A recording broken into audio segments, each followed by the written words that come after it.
بسم اللہ الرحمن الرحیم۔ السلام علیکم۔ آج گمنام سپاہی اور حساس ادارے کی قسط نمبر 7 ہے۔ اس سیریز کی تمام اقساط جناب بریگیڈیئر ریٹائرڈ سید احمد ارشاد ترمذی، جو کہ سابق chief of staff directorate general ISI تھے، ان کی عوامی کتاب سے ماخوذ کردہ ہیں۔ عنوان: امریکی ویژن بطور سازش۔ بریگیڈیئر صاحب فرماتے ہیں کہ امریکہ پاکستان کی خود مختاری اور سلامتی پر متواتر حملے کر رہا ہے۔ یہ اس لیے بھی ہو رہا تھا کہ پاکستان کے سربراہ شاید امریکہ کے دست نگر تھے، اور یہ بھی کہا جاتا ہے کہ اسلام آباد کا راستہ وائٹ ہاؤس واشنگٹن سے ہو کر آتا ہے، یعنی پاکستان کی سیاست میں امریکہ کا اس قدر عمل دخل ہے کہ جسے چاہے کرسی پر بٹھا دے اور جس کے نیچے سے چاہے اقتدار کی کرسی کھینچ لے۔ یہ تاثر غلط ہے یا صحیح، اس سے بحث نہیں، محض اس قسم کی افواہوں کا گردش کرنا ہی ملک کے لیے اور خاص طور سے ان کے لیے جو اقتدار میں ہیں لمحہ فکریہ ہے۔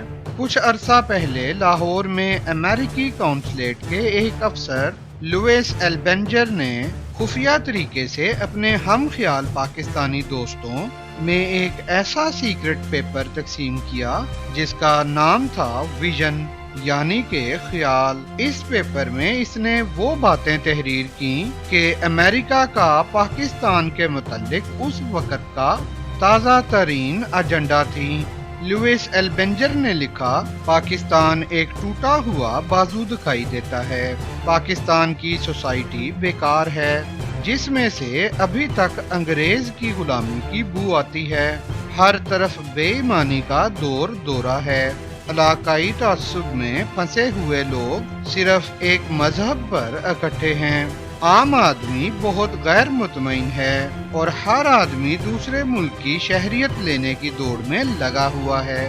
یہاں بریگیڈیئر صاحب فرماتے ہیں، نہ جانے یہ لکھتے ہوئے لوئس البینجر یہ کیوں بھول گیا کہ امریکہ افرادی لحاظ سے اتنا کمزور و ناتواں ہو چکا ہے کہ وہ ہیلے بہانے سے تمام دنیا سے ذہین، محنتی اور پڑھے لکھے لوگ اکٹھے کر رہا ہے تاکہ بغیر ان کی تعلیم و تربیت پر پیسہ خرچ کیے ان کی لیاقت و ذہانت سے زیادہ فائدہ اٹھائے۔ پاکستان کے کئی اچھے سائنسدان جو امریکہ اور دوسرے یورپی ممالک میں تعلیم کے لیے گئے تھے، وہ وہیں گم ہو گئے۔ انہیں اچھی تنخواہوں اور سفید چمڑی والی بیویوں کا جھانسا دے کر وہیں رکھ لیا گیا۔ جب امریکہ نے روس سے بھی ہنرمند اور پڑھے لکھے لوگ بھرتی کرنا شروع کیے تو روس کے اس وقت کے صدر یلتسن نے اپنی خفیہ اداروں کو حکم دیا کہ اس برین ڈرین کے عمل کو روکیں، کیونکہ کچھ ممالک چاہتے ہیں کہ روس ہمیشہ دوسروں کا دست نگر رہے اور دوسروں کی منڈی بن کر رہ جائے۔ لوئس البینجر یہ بھی لکھتا ہے، پاکستان میں مذہب کے نام پر ایک دوسرے کو قتل کیا جا رہا ہے، فرقہ واریت حد کو پہنچ گئی ہے اور پاکستان کے مسلمان ایک دوسرے کو قتل کر کے اس میں ہی جنت کی راہ تلاش کرتے ہیں۔ شاید جانور بھی اس طرح ایک دوسرے کا خون نہیں کرتے۔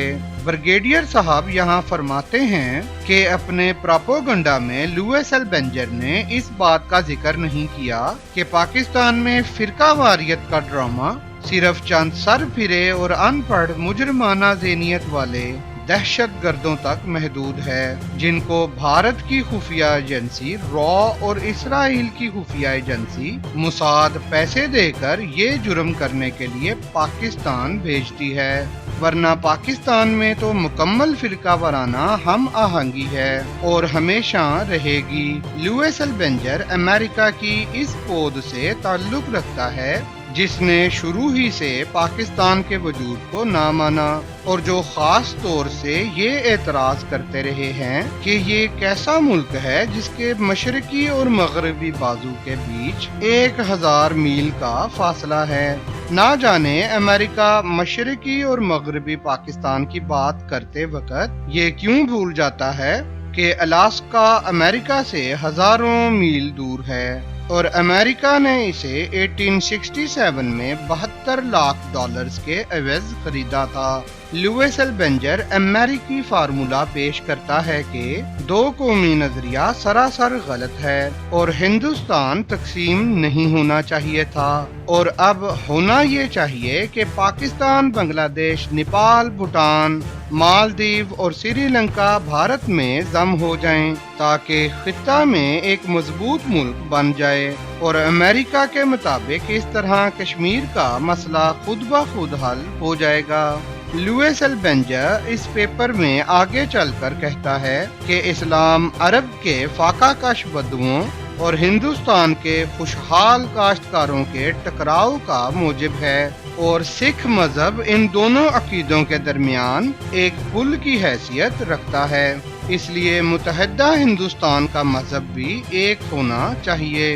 سکھوں کو اپنے علیحدہ وطن کے لیے لڑنا نہیں چاہیے، چونکہ یہ بابا گرو نانک کی تعلیمات کے خلاف ہے۔ بریگیڈیئر صاحب فرماتے ہیں کہ جب لوئس البینجر سے سوال کیا گیا کہ اس وقت بھارت کی 14 ریاستوں میں علیحدگی کی تحریکیں چل رہی ہیں، بھارت میں ذات پات کا جھگڑا اتنا پرانا اور طویل ہے کہ اب نچلی ذاتوں والے برہمن سے طاقت کے زور پر اپنا حق مانگ رہے ہیں۔ بھارت کے اخبارات لکھتے ہیں کہ بھارت میں سیاست دہشت گردوں اور گنڈوں کے ہاتھوں میں چلی گئی ہے، کئی بھارتی وزیروں کے خلاف مقدمات چل رہے ہیں، رشوت اور نیپوٹزم میں بہت سے بھارتی وزیر شامل ہیں، اور بہت سوں پر تو قتل اور اس قسم کے گھناؤنے جرائم کے الزامات پر کئی مقدمات چل رہے ہیں۔